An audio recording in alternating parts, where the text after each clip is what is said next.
है तो आपने थंबनेल से पता चल ही गया होगा कि इस वीडियो हम किस बारे में बात करने वाले हैं। तो आप सभी का फिर से स्वागत है इस नए वीडियो में। इस वीडियो हम कंप्लीट बीएसएनएल के जो वाईफाई है उसके बारे में हम बात करने वाले हैं। बीएसएनएल का वाईफाई लगवाएं या नहीं लगवाएं, क्या लगवाने के फायदे हो सकते हैं, क्या सर्विस अच्छी या नहीं है, रिचार्ज कैसे होते हैं, मतलब बिल कैसे पे करना होता है, और भी कई सारी चीजें हैं। जैसे बीएसएनएल को अगर आपको सर्विस को बंद करवाना है तो वो बंद कैसे करवा सकते, और क्या क्या परेशानी आपको हो सकती है, इस वीडियो में हम सारी जानकारी आपके साथ शेयर करने वाले हैं। तो इस वीडियो को आप लोग कंप्लीट पूरा जरूर देखिएगा। सबसे पहले बात करते हैं बीएसएनएल फाइबर के बारे में। बीएसएनएल फाइबर जो कि आपको वाईफाई की सर्विस देती है, वो एक सरकारी कंपनी है, आपको पता ही होगा। बीएसएनएल भारतीय संचार निगम लिमिटेड, जो कि भारत सरकार द्वारा चलाई जा रही है। अभी बीएसएनएल की जो सिम है वो भी 4G में उपलब्ध हो रही है। हर जगह आपको 4G सर्विस देखने को मिल रही है। मतलब आगे भी आपके अगर एरिया में 4G सर्विस नहीं है तो आपके भी एरिया में भी 4G सर्विस देखने को जल्दी मिलने वाली है बीएसएनएल के सिम में।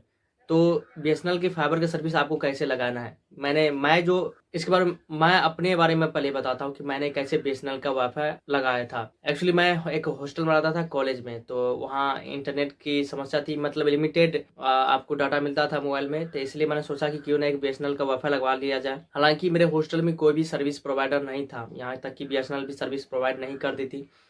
लेकिन संजोग से क्या हुआ कि कॉलेज ने बीएसएनएल को अप्रोच किया कि वो मेरे वो कॉलेज का जो वाईफाई है, पब्लिक वाईफाई कॉलेज में जो वाईफाई वो लगता है बहुत सारे डिपार्टमेंट वाइज, उसमें वो बीएसएनएल से सर्विस मांगा। तो बीएसएनएल ने भी उसको सर्विस प्रोवाइड कर दी। तो जब बीएसएनएल ने कॉलेज को सर्विस प्रोवाइड कर दी, तो जो सर्विस प्रोवाइडर थे, यानी जो रिटेलर डिस्ट्रीब्यूटर जो भी आप बोलते हैं, उनसे मैंने संपर्क किया। मैंने बोला कि आप मेरे हॉस्टल में, मेरे रूम में भी एक वाईफाई लगवा दीजिए।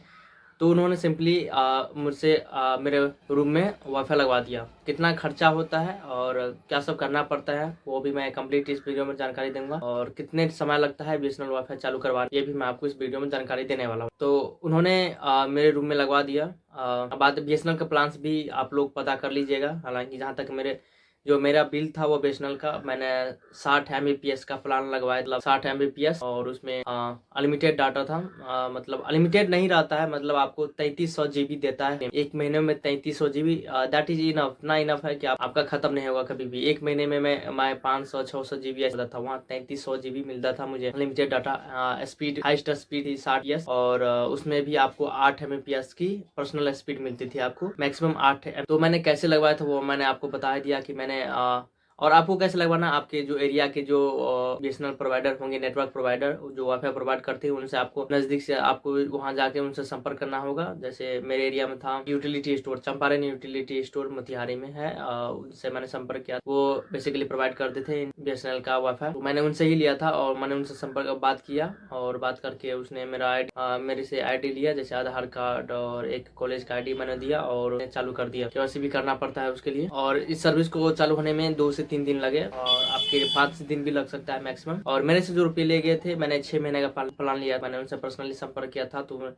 मैंने उन्हें 4200 रुपये पे किए, और उन्होंने 6 महीने का मुझे सर्विस दिया था। 6 महीने तक मेरा चला। बिल कैसे आता है वो एक, आपका जो बिल हर महीने 3 तारीख को आपको बिल जनरेट होता है, यानी जो आपका बिल होता है वो 3 तारीख को जनरेट हो जाएगा। और मैक्सिमम डेट आपका बिल पे करने का रहता है 18 दिन, 18 तक, यानी 3 को बिल आएगा। मान लीजिए कि आपने जनवरी का यूज किया, तो आपका फरवरी में बिल आएगा 3 तारीख, और आपका ड्यूज डेट रहेगा 18, मतलब 8-18। और उसे अगर उस समय तक आप पे नहीं करते हैं तो आपको थोड़ा एक्स्ट्रा चार्ज लगेगा पे करने के लिए, ये रही बात। और अगर आप समय पे बिल नहीं पे करते, यानी 3 से 18 के बीच बिल पे नहीं करते, तो आपको एक्स्ट्रा पे करना पड़ता है। हालांकि जब आप बीएसएनएल का वाईफाई लेंगे तो आपको सिक्योरिटी मनी भी पे करना पड़ता है, जो कि बाद में आपको रिटर्न कर दिया जाता है जब आप वाईफाई बंद करवाते हैं तो। लेकिन मैंने कोई सिक्योरिटी मनी पे नहीं किया था। और साथ ही जो रूटर आपको लगाया जाता है, उस रूटर के भी पैसे देने होते हैं। हालांकि मैंने रूटर के भी पैसे नहीं दिए थे, मतलब मुझसे नहीं लिया गया था।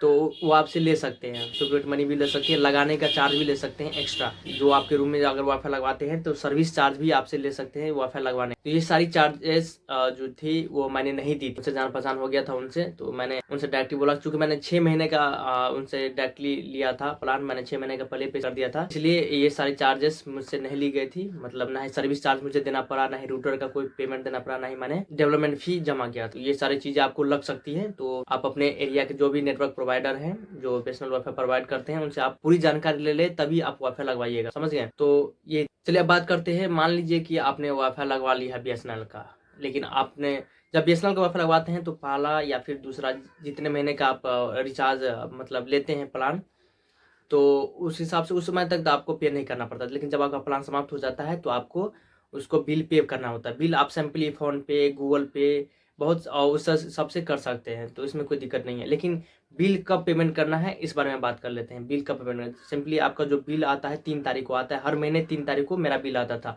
मेरे मेल पे और मेरे मोबाइल नंबर पर बिल आ जाता था। तो 3 तारीख को बिल आता है तो आपको 3 तारीख को ही मिनिमम पे कर देना है। आप 18 तक का डेट रहता है ड्यू डेट, लेकिन आपको 3 से 4-5 तक आपको बिल पे करना है। इतना आप समझ लीजिए। ऐसा क्यों मैं कर रहा हूँ, क्योंकि जब आप अगले महीने का बिल आएगा तो उससे आपका मतलब अपने जनवरी का जो 1 से 31 जनवरी तक है तो उसका बिल आपको 3 फरवरी को आएगा। फिर जो आपका 1 से 28 फरवरी तक का बिल है वो आपको मार्च को 3, तो इससे आपको कन्फ्यूज़न नहीं होगा। हालांकि आप 18 तक भी बिल पे कर सकते हैं। मैं रेगुलरली 18-19 को बिल पे करता था और मुझे इस बात की कोई जानकारी नहीं थी कि जो बिल आता है वो 1 से 31 तक यानी हर महीने के आता है। इसलिए मुझे लगता था कि नहीं 18 को बिल 3 तारीख को 18 को तक बिल पे करना है, तो मुझे लगता था कि नहीं 18 तक का मेरे पास बिल आया है 18 तारीख, इसलिए मैं कंफ्यूज रहता था। तो आपको कंफ्यूजन नहीं है, जैसे आपने आपको जो बिल आएगा वो 1 से लेकर 31 तक है, हर महीने का बिल आता है। जैसे फरवरी का हो गया तो 1 से 28 फरवरी तक का बिल आएगा 3 मार्च को, या फिर 1 से 30 मार्च तक का बिल आएगा आपको अप्रैल में 3 तारीख को। इस तरह से बिल आता है और आपको शुरुआत में ही बिल पे कर देना। जैसे बिल आएगा आपको बिल पे कर देना। आप लेट भी कर सकते हैं, कोई दिक्कत नहीं है आपको। अगर आपके पास अगर पैसे नहीं होते तो आप लेट कर भी पे कर सकते हैं। मिनिमम चार्जेस लगते हैं, जैसे 3 रुपये एक्स्ट्रा आपको देने। मेरा कितना था, मैं कितना बिल पे करता था, देखिए मेरा 60 Mbps का प्लान था तो मैं 720 रुपये का बिल मेरे पास आता था। 718 या 20 रुपये का बिल आता था। 699 का प्लान था, साथ में 18% GST शायद देना पड़ता था उसमें। तो 60 Mbps का प्लान था। 60 Mbps प्लान में आपको कितना इंटरनेट स्पीड मिलता है वो भी जान लीजिए। आपको 8 Mbps की मैक्सिमम स्पीड मिलेगी। 8 MB आपका स्पीड रहेगा 60 Mbps का। आपने प्लान लिया 60 Mbps वाला स्पीड का, लेकिन जो मैक्सिमम स्पीड आपको मिलता है वो 8 Mbps का ही मिलता है। जैसे आपने अगर 30 Mbps वाला प्लान लिया है तो आपको मैक्सिमम स्पीड 3 MB मिलेगा, 3 से 4 MB मिलेगा मैक्सिमम। इससे ज़्यादा स्पीड आपको नहीं मिलेगा, इस बात को ध्यान रखिएगा। एक बहुत ही जरूरी चीज़ है जो मैं आपके साथ शेयर करना चाहता हूँ। जो आपका जो सर्विस प्रोवाइडर है वो अगर थोड़ा अच्छा है तो ठीक है। मेरे साथ क्या हुआ था कि मैंने उनसे BSNL का सिम जो है मतलब BSNL का वाईफाई लगवाया था, तो उसने मेरी आईडी जो चालू करवाई, तो पहली जो आईडी चालू करवाई मेरे 2 आईडी चालू करवा दी। वो क्या हुआ था वो मैं आपको बताता हूँ। मैंने पहली आईडी चालू करवाई थी तो उसमें मैंने फीडबैक में थोड़ा गलत डाल दिया था, फीडबैक डाल दिया था, लेकिन वो आईडी मेरी चालू ही रहोगी। तो उसने बताया कि ये आप आईडी आपने फीडबैक थोड़ा गलत डाल दिया है, तो ये आईडी आपका चालू नहीं हो। लेकिन वो भी आईडी चालू था, उसने मेरा दूसरा आईडी पे मैंने अपना BSNL का वाईफाई लगवाया और मैंने उसका ही लाभ प्राप्त। लेकिन जो मेरा पहला आईडी था वो भी और उस पर भी बिल रेगुलरली आ रहे। मुझे पता नहीं था, मुझे लगा था कि बंद हो गया होगा या फिर नहीं चालू हुआ होगा।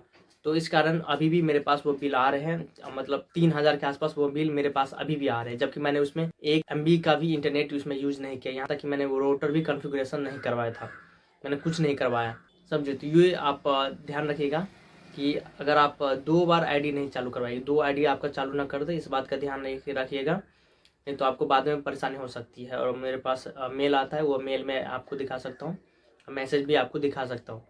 तो ये मेरे साथ प्रॉब्लम है और मुझे वो बिल पे करने के लिए बोला जा रहा है, जबकि मैंने उसका यूज़ भी नहीं किया है।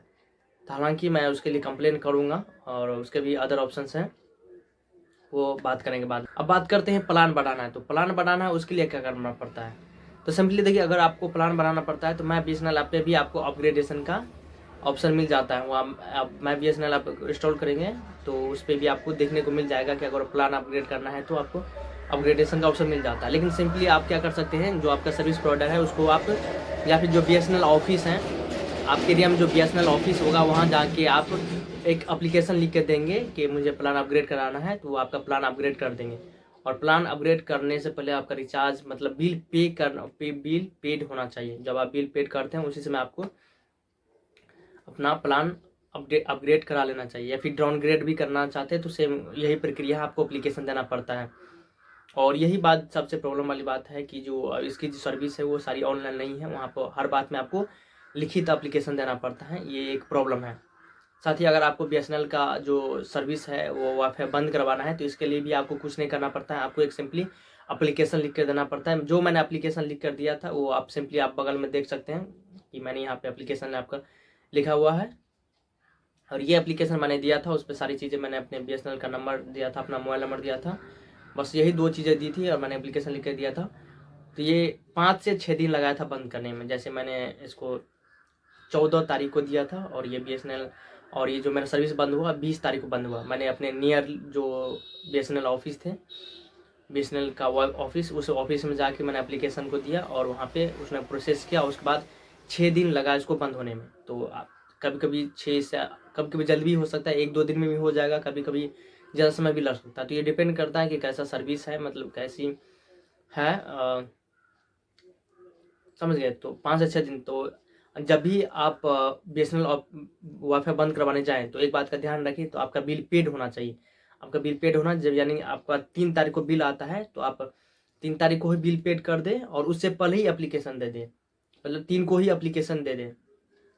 बिल पे किया आपने 3 तारीख को और 3 तारीख को ही आप एप्लीकेशन दे देंगे तो ये आपके लिए अच्छा रहेगा। नहीं तो जो आपने जितना दिन आपने एक्स्ट्रा पे यूज किया है BSNL का सर्विस वाईफाई का, तो उतना दिन का एक्स्ट्रा आपको पैसे लगेंगे, जो आपका बिल अगले मंथ में आएगा। समझ गए। तो ये थी पूरी जानकारी। अगर कोई जानकारी छूट गई हो तो आप कमेंट्स में बता सकते हैं, मैं आपको गाइड कर दूंगा। धन्यवाद।